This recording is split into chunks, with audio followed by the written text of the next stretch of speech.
Okay, so shall we proceed with unit 2 now? Everybody?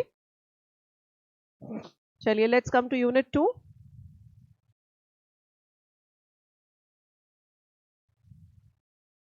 Now, unit 2 is going to talk about the complete theory of accountancy. कि जो भी कुछ आप करते हो ट्रेडिंग पीएल बनाते समय, बैलेंस शीट बनाते समय, वो सारी वर्किंग हम लोग क्यों करते हैं. So accounting concepts, conventions, practices, इसको इस तरह से समझना है अपने को कि जैसे मान लीजिए आप जानना चाहते हो कि किसी पर्टिकुलर ईयर के आपके बिजनेस के रिजल्ट्स क्या हैं. आपने 5 अलग चार्टर्ड अकाउंटेंट्स हायर करे, पांचों से अपने बिजनेस की इंफॉर्मेशन शेयर करी. आफ्टर फ्यू डेज पांचों ने आपके बिजनेस के रिजल्ट आपको बना के दिए. एक ने बताया कि 1 लाख का प्रॉफिट है. Please don't talk. बिराना रोड, please don't talk. At the back, ma'am क्यों बात कर रहे हैं लोग?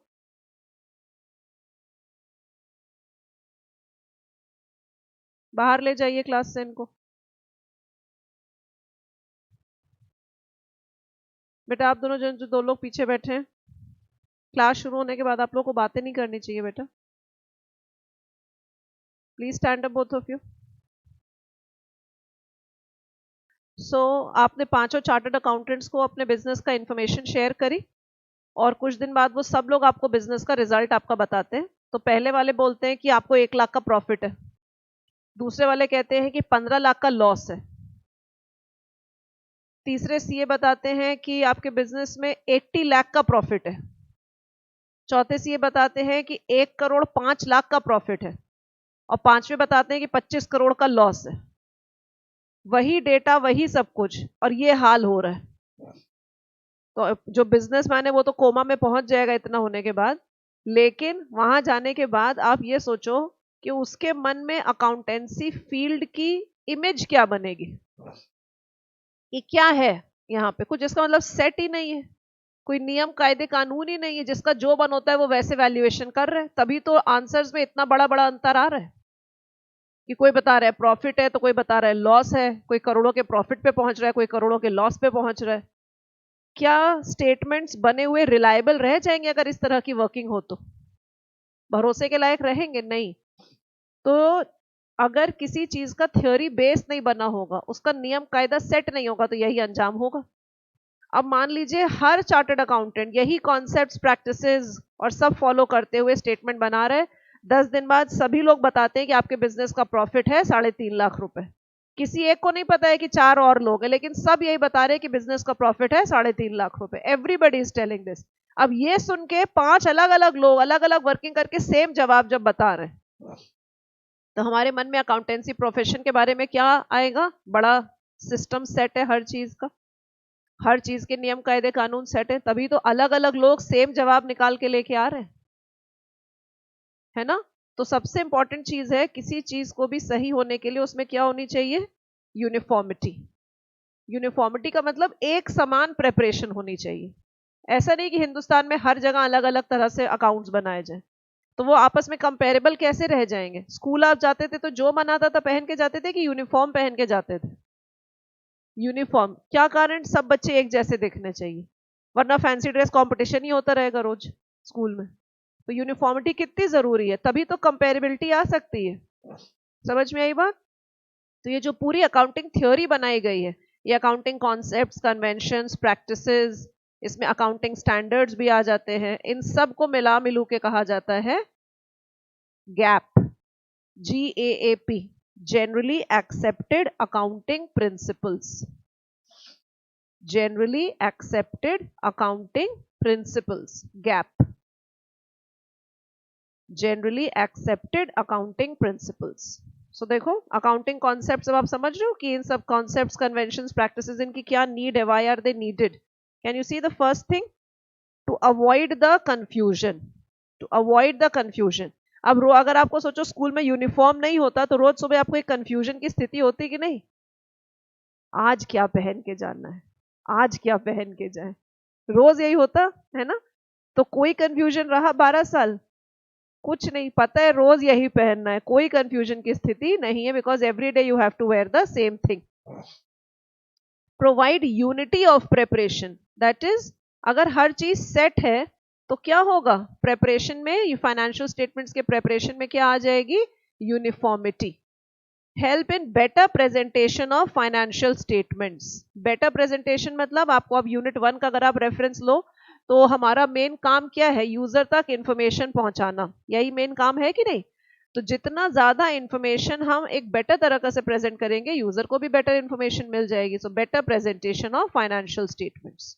ठीक है, क्लियर हो गया। सो फॉर दीज थिंग्स, मतलब इफेक्टिवली आप ये समझो कि in accounting concepts, conventions, practices को हम फॉलो करके बेस्ट से बेटर, बेटर से बेस्ट फाइनेंशियल स्टेटमेंट्स तैयार कर सकते हैं। आगे वही यूनिट 1 कनेक्ट कर लो, फाइनेंशियल स्टेटमेंट अच्छे बन के तैयार होंगे।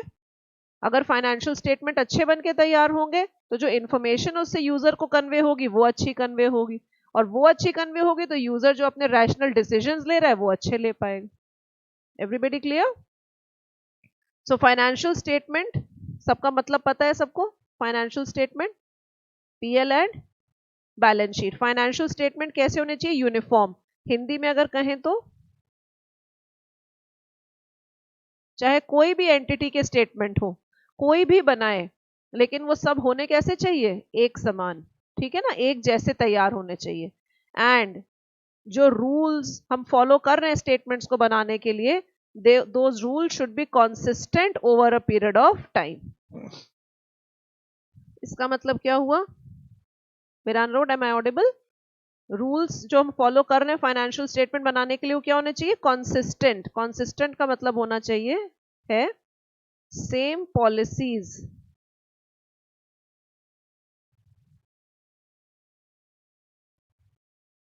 should be followed, same policies should be followed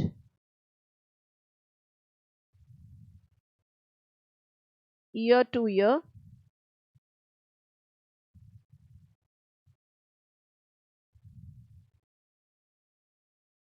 to make the statements consistent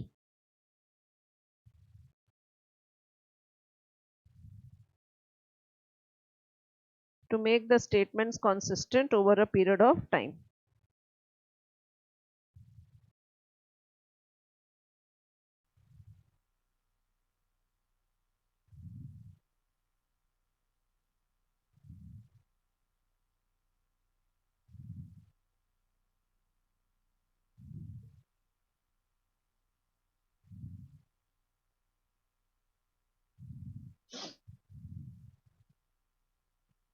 ठीक है, कंसिस्टेंट का मतलब समझ में आया। अब सोचो बेटा, हम जो अपना फाइनेंशियल स्टेटमेंट बना रहे हैं, हर साल हम उनको बनाने का बेसिस ही बदल देते हैं। इस बार डेप्रिसिएशन एसएलएम पे लगाया, अगले साल डब्ल्यूडीवी पे लगा दिया। इस साल इन्वेंट्री को किसी और तरह से वैल्यू कर रहे हैं, अगले साल किसी और तरह से वैल्यू कर रहे हैं। तो ऐसा अगर हम कर रहे हैं तो क्या पिछले साल के स्टेटमेंट अगले साल के स्टेटमेंट से कंपेरेबल रह जाएंगे? अगर हर साल हम बेसिस ऑफ प्रेपरेशन ही बदल देंगे, लिखो जरा,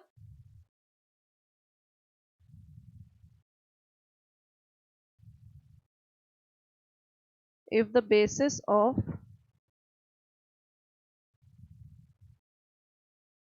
preparation of financial statements is changed, if the basis of preparation of financial statements is changed every year, if the basis of preparation of financial statements is changed every year,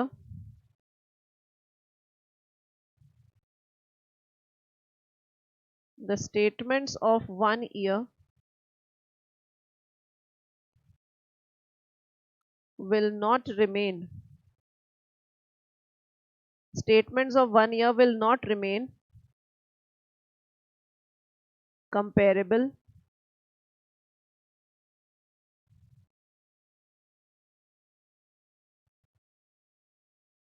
statements of 1 year will not remain comparable to that of the next year.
Noted everybody? So consistency से समझ में आया क्या मिलती है हमको बेटा? Now you can understand with the help of the note written. Consistency से क्या मिलती है? कंपेरेबिलिटी, है ना? कंसिस्टेंट होंगे 2 3 4 5 सालों के स्टेटमेंट, तब तो उनको आपस में कंपेयर कर पाएंगे। और कंपेरेबिलिटी होने के बाद क्या आ जाता है? अगर रिजल्ट्स हमारे मन माफिक नहीं है तो हम क्या इंप्लीमेंट कर सकते हैं? कंट्रोल। अब जब तक कंपेयर नहीं करेंगे, पता ही नहीं चलेगा कुछ गड़बड़ हो रही है, तो फिर हम लोग कंट्रोल क्या करेंगे? Clear everybody? चलो, सो देखो अभी हम लोग जिक्र कर रहे थे इसका gaps. Generally accepted accounting principles, they form the backbone. हमारी बॉडी में जैसे बैकबोन है, रीढ़ की हड्डी, उसका कितना इंपॉर्टेंट रोल है कि नहीं? उसी की वजह से हम चल पा रहे हैं, उठते बैठते लेटते सब कुछ है। हमारा हेड ऐसे ऊपर ऐसा ना, हाँ, डांस करता रहता है बॉडी के ऊपर, सब कुछ बैकबोन की वजह से ही है। तो कितना इंपॉर्टेंट है हमारी बॉडी में, वही इंपॉर्टेंस बता रहे हैं कि गैप्स का है अकाउंटिंग इंफॉर्मेशन सिस्टम में। अगर ये गैप्स हटा लिए जाएं, हमारी बॉडी से बैकबोन हटा ली जाए, तो जो हश्र हमारा होगा, गिर पड़ेंगे हम लोग, कुछ कर नहीं पाएंगे। उसी तरह से अगर गैप्स हटा लिए जाए तो अकाउंटिंग का पूरा फील्ड गिर पड़ेगा, कुछ नहीं कर पाएगा, कोई वर्किंग उसमें पॉसिबल नहीं रह जाएगी। So GAAPs are the backbone of the accounting information system. What are GAAPs? These are the rules which are developed for the preparation of financial statement. इसको ध्यान में रखेंगे कि गैप्स क्या है। These are the rules developed for the preparation of financial statement. Gaps are the rules which are developed for the preparation of financial statements. Concepts, conventions, postulates, principles, अलग अलग इन सारी चीजों को मिला के क्या कह सकते हैं? This is the theory of accounting. तो जैसे आप यहां देखोगे, theory base of accounting, gaps and accounting standards. ICAI नाम तो सुना होगा आप लोगों ने, institute of chartered accountants of India. ICAI has formulated these accounting standards. These are followed accounting, लिखो जरा अलग से बेटा,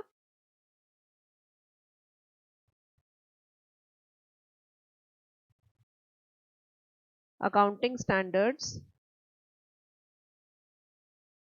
formulated by ICAI. Accounting standards formulated by ICAI are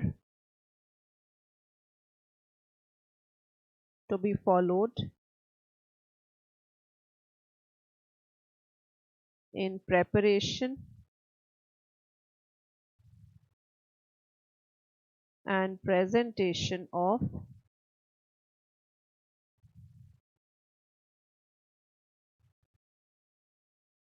accounting standards formulated by ICAI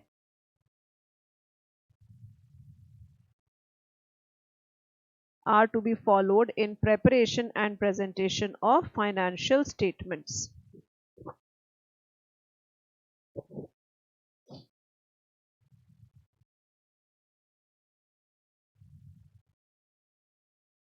ठीक है एवरीबॉडी? चलो, so accounting concepts क्या होते हैं? वो अजम्पशंस जो एक हर एंटिटी को फॉलो करने पड़ते हैं अपने फाइनेंशियल स्टेटमेंट्स को प्रिपेयर करते समय।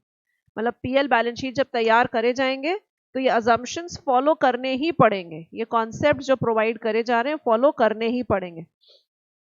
तो देखो पहला कॉन्सेप्ट आ जाता है बिजनेस एंटिटी कॉन्सेप्ट। ठीक है, मॉड्यूल में भी आप ओपन कर सकते हैं, पेज 1.33 के अराउंड होगा, बिजनेस एंटिटी कॉन्सेप्ट। और इसको दूसरा नाम दिया जाता है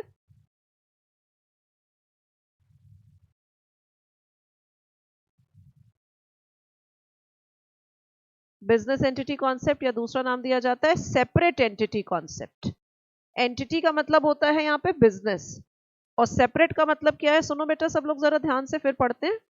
बिजनेस और बिजनेस का मालिक दो अलग व्यक्ति ट्रीट किए जाने चाहिए। बुक्स ऑफ अकाउंट जो आप तैयार करते हो वो बिजनेस की होती है, उसमें ओनर के पर्सनल ट्रांजैक्शंस का कोई भी इन्वॉल्वमेंट नहीं होना चाहिए। ओनर ने, इनफैक्ट ओनर और बिजनेस के बीच में जो ट्रांजैक्शंस हो रहे हैं, they should be recorded in the business books. Owner और बिजनेस के बीच में जो ट्रांजैक्शंस हो रहे हैं, they should be recorded in the business book. जैसे ओनर ने कैपिटल लगाया, should it be recorded in the business books? Yes.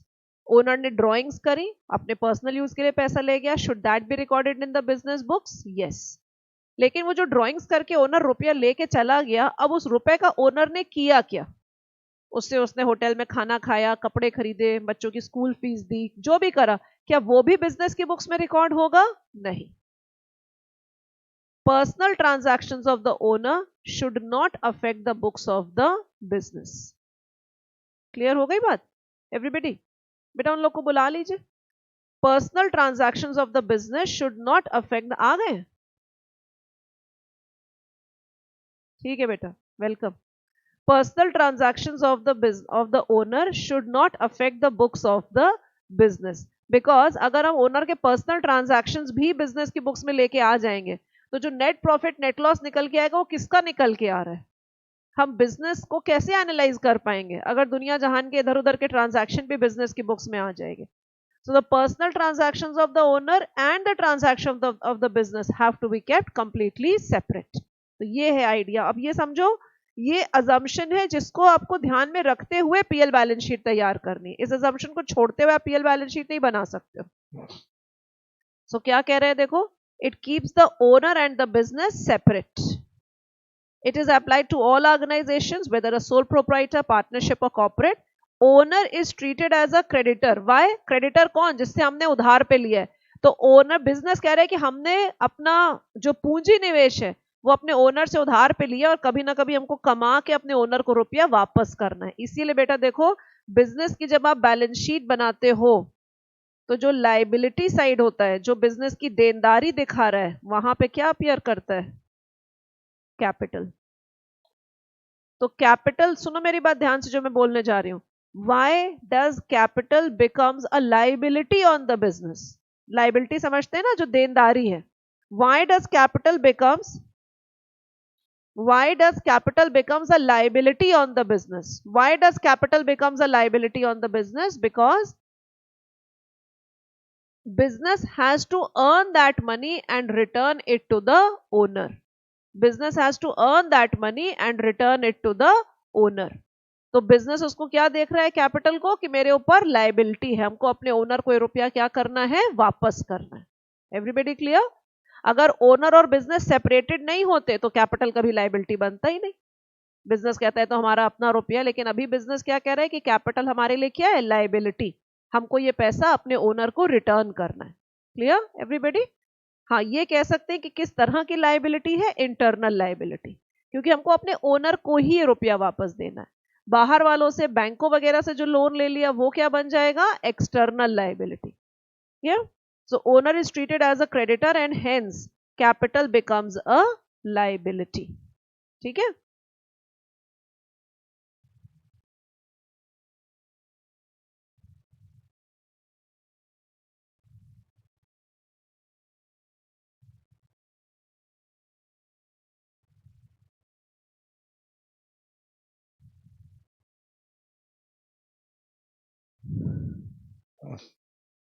As business has to earn money and return it to the owner.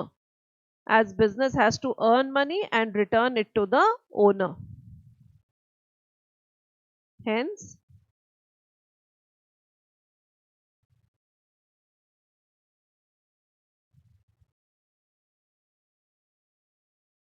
capital becomes a liability.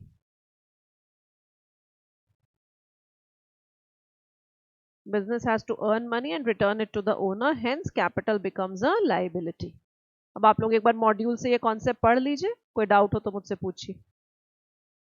The business entity concept. Please read it from the module. नहीं है तो मैं यहाँ पे लगा देती हूँ।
ये बात समझ में आ गई? सन की स्कूल फीस पे करी है तो क्या वो बिजनेस का ट्रांजैक्शन कॉन्स्टिट्यूट करेगा? नो ना?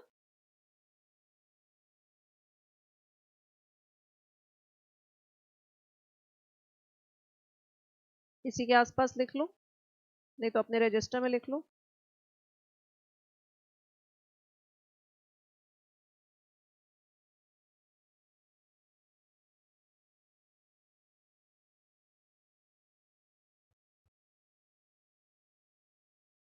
As per business entity concept,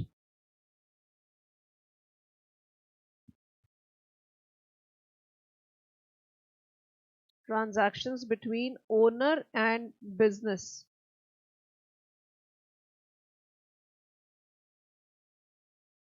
are to be recorded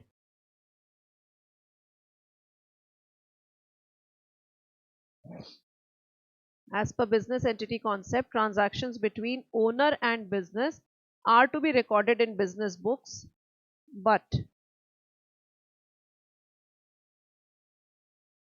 none of the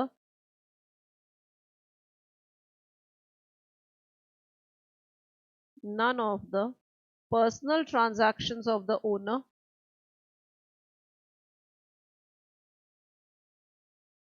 will be recorded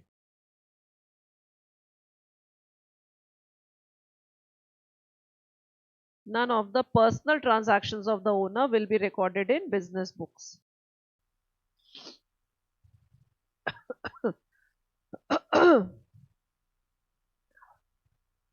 None of the personal transactions of the owner will be recorded in business books.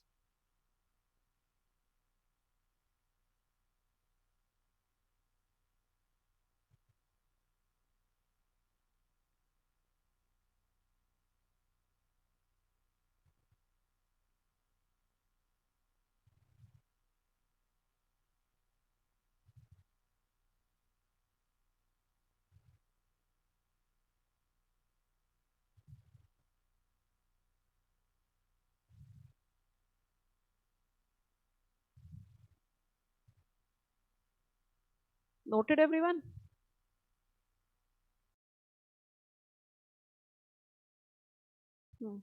Please study the example. Mister x ने business start करा 7 लाख लगा के, उससे उन्होंने machinery खरीदी 5 लाख रुपए की। तो अब आप देखो, अगर हम लोग बैलेंस शीट को देखें तो ओनर ने कैपिटल लगाया 7 लाख रुपीज का, तो कैपिटल बिजनेस में किस फॉर्म में आ गया?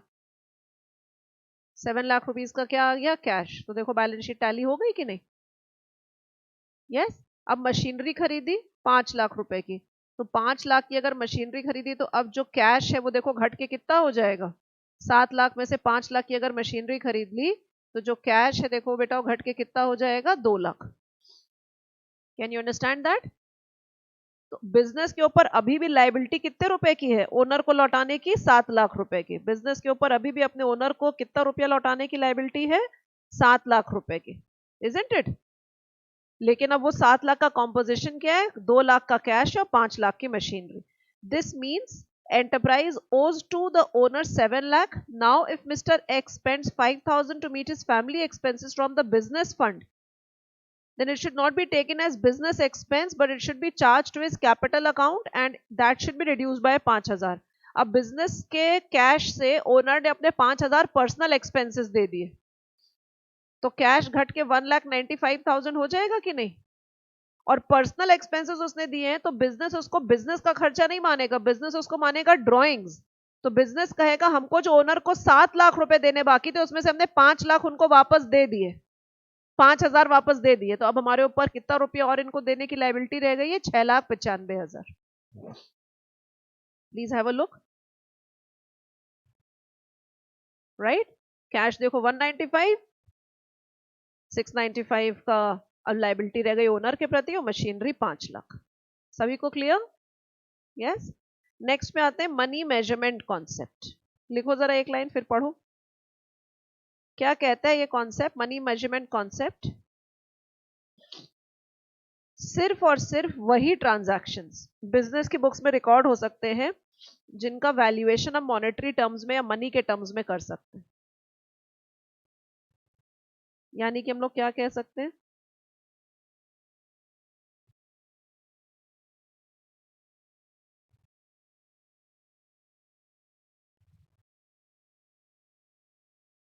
Qualitative transactions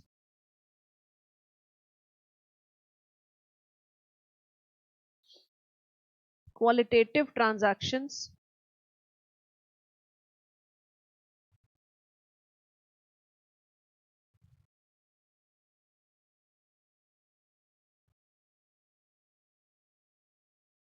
howsoever important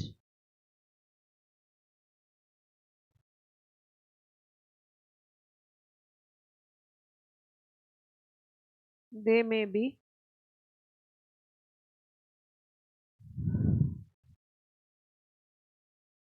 qualitative transactions howsoever important they may be cannot find place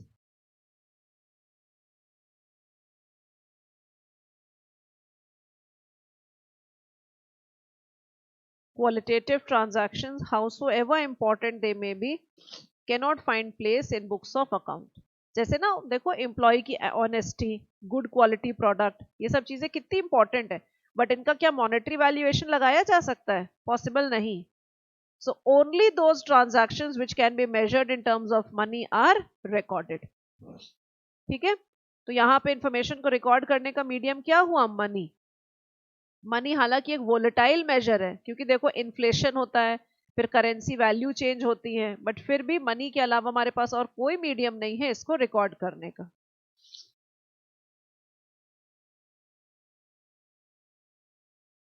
लिखो ये बात।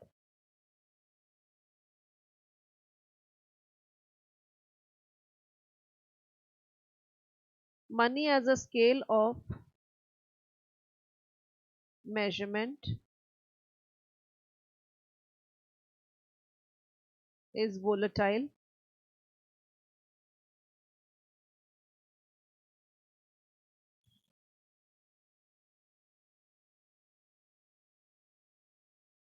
money as a scale of measurement is volatile, that is subject to frequent changes. Money as a scale of measurement is volatile, that is subject to frequent changes,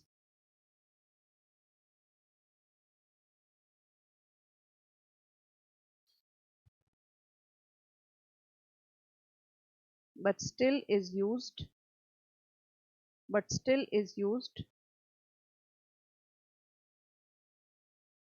as a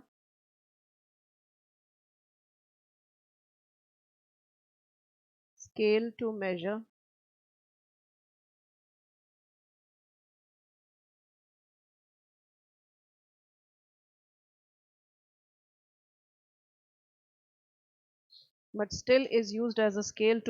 all accounting transactions.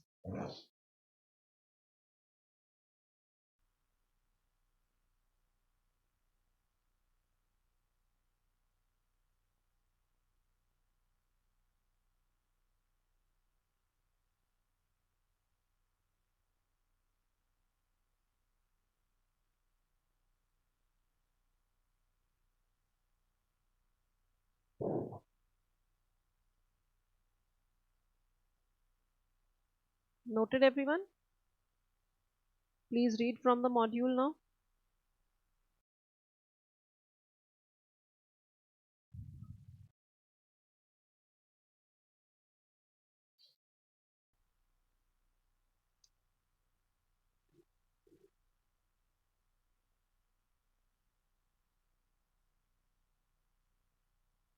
अब जैसे आपके पास जमीन है, मान लीजिए 1 एकड़ जमीन है, तो आप बैलेंस शीट में 1 एकड़ जमीन तो नहीं लिखते हैं ना, लैंड की वैल्यू लिखते हैं। तो ये है मनी मेजरमेंट कॉन्सेप्ट कि बिजनेस के पास क्लोजिंग स्टॉक 80,000 मीटर कपड़े का है, तो 80,000 मीटर कपड़ा नहीं लिख सकते हैं ना, उसका जो वैल्यू होगा वो लिखना पड़ेगा। So this is money measurement, that everything that will be shown in the books has to be in money value.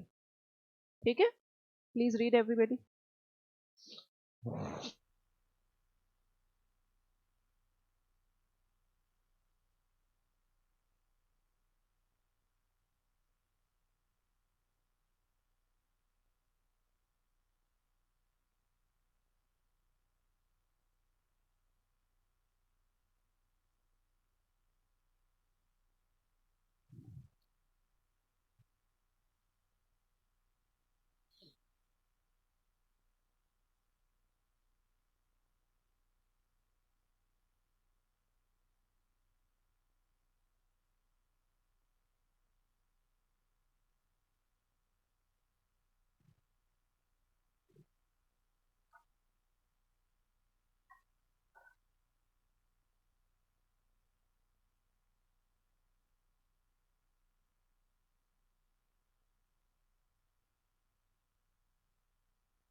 Can you read this, everybody? Right? है ना? Employees, their honesty, these are so important things, but can they be measured in monetary terms? No. So that is why they are not included in the books of accounts.